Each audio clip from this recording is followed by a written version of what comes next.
বাংলায় ইটালিয়ান শিখিয়ে থাকবো একদম জিরো লেভেল থেকে। ভেনিসের যে আর্কিটেকচার কালচারটা এটা কিন্তু ফেমাস। মুজেও আছে লো অ্যাপারতো, খোলা আকাশের নিচে একটি মিউজিয়াম। আপু নাম কি? আমার নাম ঋতু। ঋতু পুরো নাম? আফরিন আজিজ ঋতু। আফরিন আজিজ ঋতু। আচ্ছা, তো এখানে পড়াশোনা কি কোন বিষয়? আমি আর্কিটেকচার ইঞ্জিনিয়ারিং নিয়ে পড়াশোনা করে শেষ করেছি গত 2 বছর আগে। 2 বছর আগে। তাহলে এখন কর্মক্ষেত্রটা কোথায়? আমি যখন পড়াশোনা করতাম তখন থেকেই হচ্ছে পড়াশোনার পাশাপাশি সোশ্যাল নিয়ে কাজ করেছি। সো যখন ইউনিভার্সিটি কমপ্লিট হলো তখনও সোশ্যাল বলতে আমাদের কমিউনিটি নিয়ে, বাঙালি কমিউনিটিকে কি করে সহযোগিতা করা যায় ওই সাইড নিয়েও কাজ করেছি। তো এখনো আমি দুইটা নিয়েই করছি। সো একজন আর্কিটেক্টের স্টুডিওতে আমি 2 বছর জব করে পড়াশোনা যখন করছিলাম ওই টাইমে কমপ্লিট করে আমি আরো 2 বছর আরেকজনের সাথে জব করেছি। তো এখন ফিউচার ইন্টেনশন হচ্ছে আমাদের মেস্ত্রি শহরে একটা আর্কিটেকচার স্টুডিও দিব। স্কুল স্টুডিও এটার কি কাজ হবে? এখানে এখন আমাদের যে নতুন যে কমিউনিটি আছে যারা আসছে তারা কিন্তু ধাপে ধাপে অনেক প্রজেক্ট নিয়ে সামনে আগাচ্ছে। তো কেউ শপ নিয়ে, কেউ দোকান নিয়ে, কেউ বিএনবি দিচ্ছে। বিএনবি কিন্তু ভেনিসে প্রচুর। তো এই সব কিছুর জন্যই একজন আর্কিটেক্ট প্রয়োজন হয়। তাদেরকে আমাদের মনের কথাটা আমরা প্রকাশ করতে পারি না, কারণ অনেকে ইটালিয়ান ভাষাটা জানে না। তো আমার ইচ্ছে হচ্ছে তাদের মনের কথাগুলো আমি বুঝে দেন আমার এই প্ল্যানগুলো নিয়ে। কিন্তু সেই কাজগুলি কি হবে? সেই কাজগুলি সেগুলো প্রজেক্ট হবে। সো প্রজেক্টের মানে কোন কাজগুলি করা হয়? সেগুলো হচ্ছে ইন্টেরিয়র থেকে শুরু করে, যেরকম কেউ যদি একটা দোকানের নিয়ে কাজ করে বা কেউ যদি একটি বিএনবি নিয়ে কাজ করে ইন্টেরিয়র হবে। বাট আমাদের ইনশাআল্লাহ ইচ্ছে, যেটা ইটালিয়ানরা এই মুহূর্তে করছে, খালি জায়গাগুলোতে জিরো থেকে যে বিল্ডিং কনস্ট্রাকশন গুলো হচ্ছে এগুলোও কিন্তু ইটালিতে এখন চলছে। তো সেই কাজগুলো ধাপে ধাপে আগানো। যেরকম এখন কিন্তু আমাদের এখানে ভেনিসে একটি মসজিদ তৈরি হবে। ইটালিতে 7 নাম্বার মসজিদ এখানে ভেনিসে তৈরি হবে। তো এটার জন্য এটার প্রজেক্ট নিয়ে কিন্তু আমি আরো কয়েকটা আর্কিটেক্টের সাথে কথা বলেছি। সো আমি এবং ইটালিয়ান আর্কিটেক্টরা ইচ্ছে আছে এটা সামনে আগিয়ে নিব। আচ্ছা, তো এরকম এই আর্কিটেক্ট হিসেবে আমাদের এখানে কমিউনিটির কেমন পার্টিসিপেশন কেমন আছে? আমাদের এখানে বাঙালি আর্কিটেক্ট এই মুহূর্তে নেই, আমাদের ভেনেতোর ভিতরে নেই। সো আমাদের পুরো আমাদের যেরকম ইউ অফ ভেনিসের ইউনিভার্সিটিটা কিন্তু পুরো ইউরোপের ভিতরে 3 নম্বরে আছে। তো এখানে আমি ফার্স্ট আর্কিটেক্ট যে বের হয়েছি।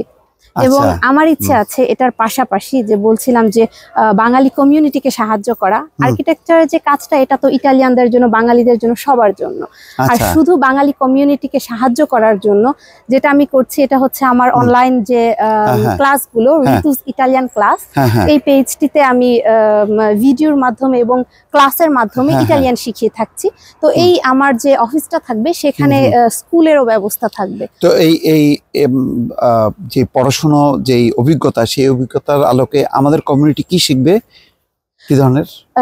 আমি যেটা শিখাচ্ছি সেটা হচ্ছে বাংলা ভাষায় ইটালিয়ান ভাষাটা শিখাচ্ছি।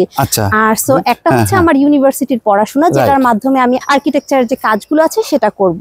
এবং পাশাপাশি আমরা বাংলায় ইটালিয়ান শিখিয়ে থাকবো একদম জিরো লেভেল থেকে, যারা নতুন আসে তাদেরকে। এটা তো খুবই জরুরি, যেহেতু মানে যে কোনো কাজে মানে একেবারে রাস্তার কাজ থেকে শুরু করে অফিসের কাজ, শিল্প কারখানার কাজ, সব জায়গায় ভাষাটা খুব জরুরি, তাই না?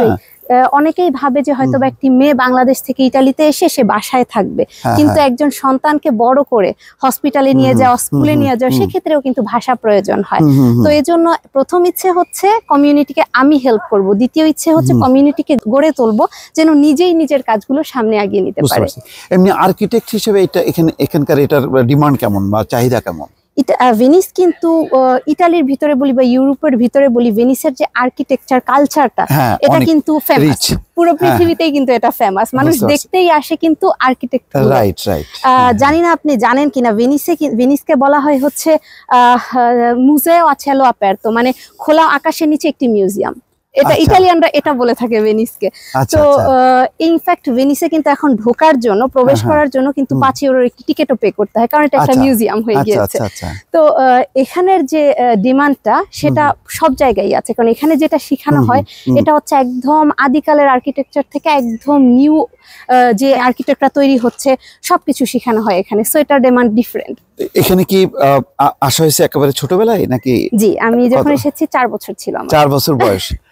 তারপর এখান থেকে স্কুল কলেজ এভাবেই তো? হ্যাঁ হ্যাঁ। তারপর ইউনিভার্সিটি? হ্যাঁ, আমি মাঝে যখন আমি ক্লাস 4 এ পড়ি তখন বাংলাদেশে যে ছিলাম আমি 1 বছর, তো ওই ক্ষেত্রে বাংলাটাও পড়া লেখা এবং বাসায় আম্মু একদম ছোটবেলা থেকে শিখিয়েছে, যার কারণে আমি এতটুকু পারি যে বাংলা যতটুকু পারি, ইটালিয়ান হয়তোবা তার চেয়ে একটু বেশি পারলেও বাংলাটাও বাংলার দক্ষতা দিয়েই আমি হেল্প করতে পারছি সবাইকে। সেটা বাংলাটা সেটা মানে অব্যাহত রাখছে সম্ভবত পরিবার থেকে, তাই না? অবশ্যই অবশ্যই। তো আমাদের যারা এখানে আছে, নিউ জেনারেশন যারা তৈরি হচ্ছে, তাদেরকে এতটুকুই বলবো যে অনেকেই ভাবে ছোটবেলা থেকে ইটালিয়ান শিখাবো, ইটালিয়ান আমরা শিখবো, ইটালিতে আছি, এটা না শিখে কোনো উপায় নেই, বাট বাংলাটা শিখাতে হবে। রাইট।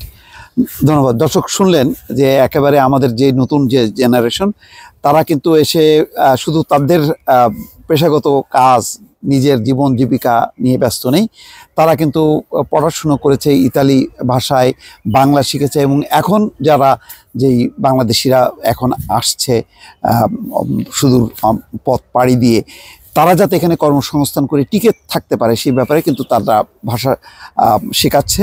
এবং সেই ক্ষেত্রে আমাদের এখানকার যে জেনারেশন, তারা কিন্তু যে ভূমিকা রাখছে, আমাদের এই আপুটা কিন্তু তার একটা বড় উদাহরণ। তো এইভাবেই আসলে কমিউনিটি যদি একজন আরেকজনকে সহযোগিতা করে, তাহলেই কিন্তু ইতালির বুকে বাংলাদেশি যে কমিউনিটি যেটা গড়ে উঠছে সেটা আরও শক্তিশালী হবে, সমৃদ্ধ হবে, এবং এটাই হচ্ছে আমাদের আসলে মূল চাওয়া এবং প্রত্যাশা। দর্শক ভালো থাকবেন, আল্লাহ হাফেজ।